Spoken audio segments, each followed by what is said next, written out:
ওয়ালাইকুম আসসালাম রহমতুল্লাহি ওয়া বারাকাতুহু। সম্মানিত সাহিদ ভাই, বাংলাদেশ থেকে আপনি জানতে চেয়েছেন যে সূরা কাহাফ পড়লে কি ফজিলত পাওয়া যাবে পরকালে এবং এটা কি মর্যাদা আছে সেই সম্পর্কে জানতে চাই। আলহামদুলিল্লাহ, সাল্লাতু ওয়াসসালামু আলা রাসূলিল্লাহ, আম্মা বাদ।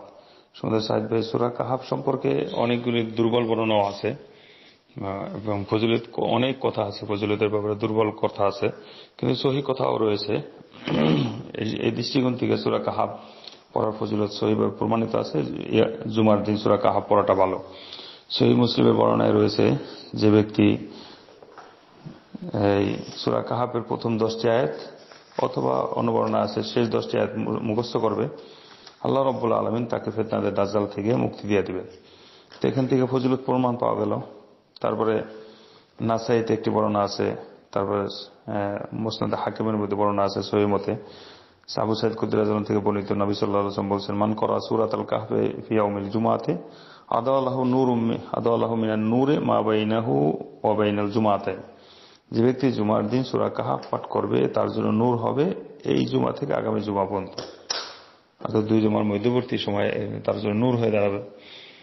তারপর অন্য একটি বর্ণনা আছে মুসনাদ হাকিমের, যে ব্যক্তি সূরা কাহফ পড়বে যেভাবে নাজিল হয়েছে, তাহলে কাল কিয়ামতের দিন নূর হবে তার জন্য নূর হবে কোন থেকে? মিন মাকামে, তার স্থান থেকে ইলা মাক্কা, মাক্কা পর্যন্ত। ওমান করা আশরা আয়াতিন মিন আখিরিহা সুম্মা খারাজাদ দাজ্জাল লাম ইউসাল্লিত আলাইহি। এবং যে ব্যক্তি সূরা কাহফের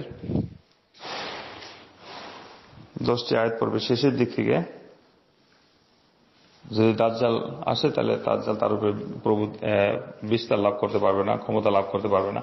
এরকম অনেক ধরনের সূরা কাহফ সম্পর্কে ফজিলতপূর্ণ কথা রয়েছে, কিছুটা মধ্যে দুর্বল রয়েছে হাদিসের দিক থেকে। সুতরাং সূরা কাহফ ইয়াউমুল জুমা অর্থাৎ জুমার দিন পড়াটা ভালো, উত্তম। এটা পড়ার চেষ্টা করাটা উচিত, এবং কমপক্ষে প্রথম অথবা 10টি আয়াত মুখস্থ থাকাও ভালো। চেষ্টা করতে হবে আমাদের সবাইকে আমল করার জন্য। আল্লাহ রাব্বুল আলামিন আমাদের সবাইকে সঠিকভাবে সুন্দরভাবে আমল করার তৌফিক দান করুন। আমিন। হাযা সাল্লাল্লাহু আলা নবিয়িনা মুহাম্মদ। আসসালামু আলাইকুম ওয়া রাহমাতুল্লাহি ওয়া বারাকাতুহু।